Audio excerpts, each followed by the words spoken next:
최선영은 남편과 이혼한 뒤 혼자 살아가는 삶에 익숙해져 있었다. 그녀는 평범한 중년의 삶 속에서 특별한 자극 없이 하루하루를 보내고 있었다. 그러다 친구의 권유로 와인 시음회에 참석하게 됐다. 가끔은 새로운 사람도 만나고 분위기를 즐겨보는 게 좋지 않겠어? 친구의 말에 선영은 고개를 끄덕이며 시음회에 가기로 했다. 시음회가 열리는 저녁, 선영은 가장 좋아하는 블라우스를 꺼내 입었다. 거울을 보며 스스로를 점검하던 그녀는 문득 한숨을 내쉬었다. 내가 이런 곳에 어울릴까? 하지만 그녀는 용기를 내어 시음회장으로 향했다. 그곳은 은은한 조명 아래 사람들이 와인을 즐기며 대화를 나누는 모습으로 가득했다. 어서 오세요. 이쪽 와인을 먼저 추천드립니다. 직원이 건넨 와인 잔을 받아들고 첫 모금을 마시던 순간 그녀의 눈에 한 남자가 들어왔다. 그는 한쪽 구석에서 와인잔을 들고 창밖을 바라보고 있었다. 중년의 남성이었지만 어딘가 익숙한 느낌이 들었다. 그녀는 자신도 모르게 그에게 시선을 고정했다. 선영이 두 번째 와인을 고르기 위해 다가가던 중 그 남자가 그녀에게 먼저 다가왔다. 혹시 선영 씨?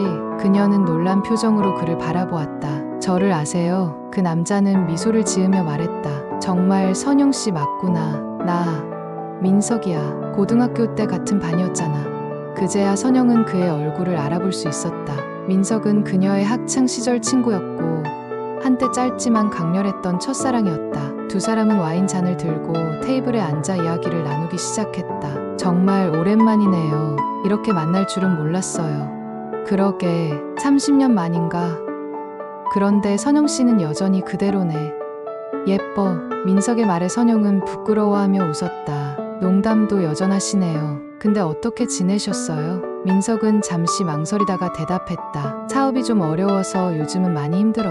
그래서 이렇게 와인 같은 걸 배우면서 마음을 달래는 중이야. 선영은 그의 말을 듣고 마음이 아려왔다. 민석은 예전과 다르게 어딘가 지쳐 보였다. 시간이 흐르며 두 사람의 대화는 점점 깊어졌다. 민석은 선영을 보며 말했다. 사실 너한테 미안했어. 그때 그냥 너를 떠나온 게. 그 말에 선영은 심장이 두근거렸다. 30년 전 민석은 갑작스레 그녀와의 관계를 정리하고 떠나버렸다. 그녀는 이유를 물어보려 했지만 그는 끝내 대답하지 않았다. 그땐 왜 그랬던 거예요? 민석은 와인잔을 내려놓고 한숨을 내쉬었다. 부모님이 반대했어.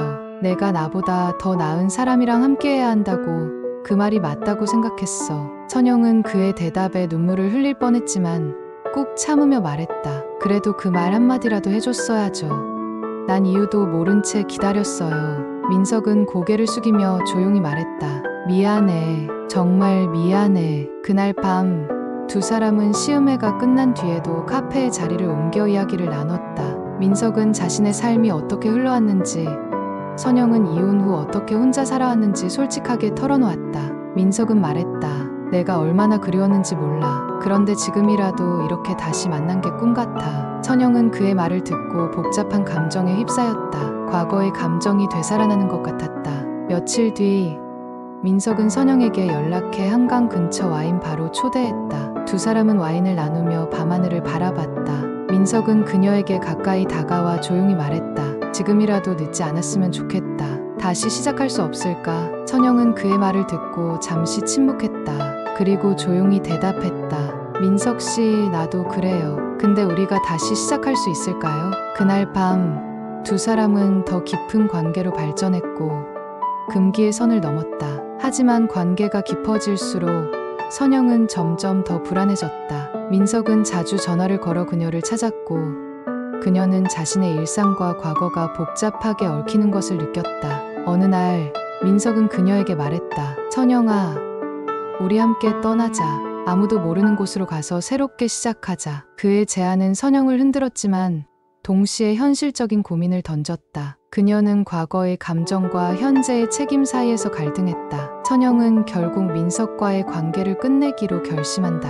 그녀는 마지막으로 민석을 만나 이렇게 말했다. 민석 씨, 당신과 함께한 시간은 행복했어요. 하지만 이제 나는 내 자리로 돌아가야 해요. 민석은 그녀를 붙잡으려 했지만 그녀의 결심은 단호했다. 나도 그날의 기억을 평생 간직할 거야. 행복하길 바랄게. 선영은 집으로 돌아가며 그녀의 가슴 속에서 민석과의 추억을 조용히 묻었다. 여러분은 첫사랑과 다시 만난다면 어떤 감정을 느끼실 것 같나요? 혹은 과거의 사랑이 현재의 삶에 찾아온다면 어떤 선택을 하시겠습니까? 여러분의 이야기를 댓글로 들려주세요.